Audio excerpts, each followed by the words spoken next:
여러분, 건물주 이러면 여러분 간물주라고도 이야기합니다.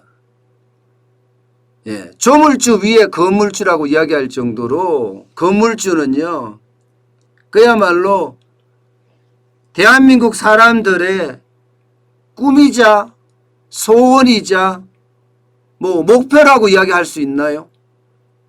그 정도로 어느 누구든 나도 빨리 건물주가 돼야지 이런 생각을 하는 사람들이 진짜 태반입니다. 저 역시도 마찬가지. 건물주가 되고 싶어요. 돈이 없으니까 못할 뿐이지. 예, 어느 누구든 건물주가 되고자 많은 노력을 하거든요. 그런데 요즘 건물주들 진짜 피눈물을 흘린다고 합니다. 피눈물을.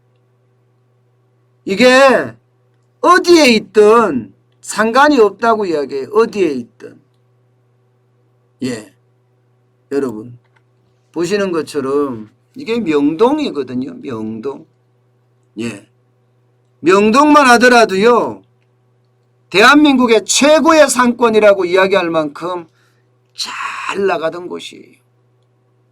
그런데 여기에 있는 건물주들 지금 펑펑 울고 있습니다. 그나마 명동에서 건물을 조상 대대로 오랫동안 가져왔던 사람들은 자금의 여력이 있어서 버텨내기나 하죠.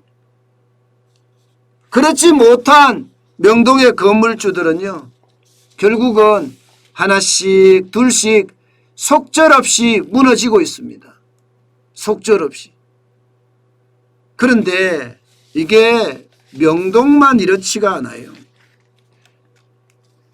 신촌 같은 경우는요, 5층짜리 건물이 통째로 비어있다 이렇게 이야기할 만큼 골목마다 임대문이라는 간판이 여기저기에 나붙어 있습니다. 그야말로 불황의 터널이라고 하더라도 굉장히 어두운 터널에 진입해 있는 거죠. 심지어 말입니다, 영끌에서 3층짜리 상가 건물을 하나 샀다고 이야기를 하는데 그 상가 건물이 통째로 비어 있다는 겁니다.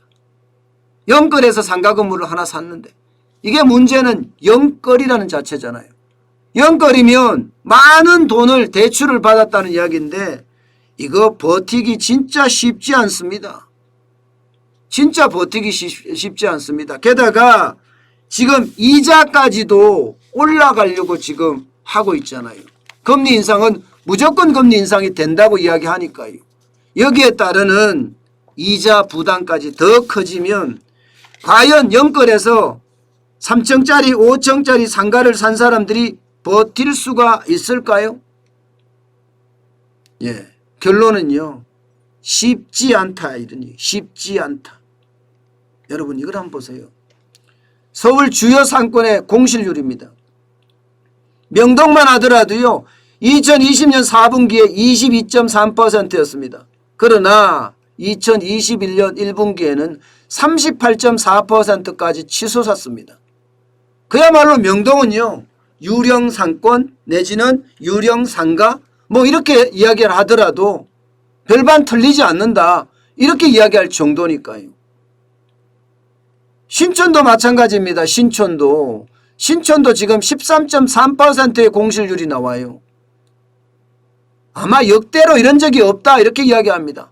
홍대나 합정도 마찬가지예요. 13.1%입니다. 그 잘 나간다는 강남대로도 지금 8.6%까지 올라갔습니다. 그 잘 나간다는 강남대로도 말입니다. 아마 여러분들이 자동차를 타고 가다가 강남대로를 지나갈 일이 있으면 양옆을 보시면요, 진짜 임대문이라는 팻말이 여기저기 그냥 나뒹굴어져 있어. 이런 말이 맞을까요? 뭐 그 정도로 많이 붙어 있습니다. 명동은 심각하고요. 심지어 말입니다, 명동에서는 근처 사무실 사람들이 밥 먹을 데가 없다 이렇게 이야기할 정도로 어렵습니다. 그야말로 그 많던 사람들이 온데간데 없어진 거예요. 온데간데. 이렇게 되면 여러분 과연 여기에 건물주들 유지할 수 있을까요? 아직까지는 돈이 있는 사람은 버틴다고 이야기하지만 이제 하나씩 둘씩 건물주들이 건물을 내놓는다 이런 얘기도 지금 하고 있을 정도입니다.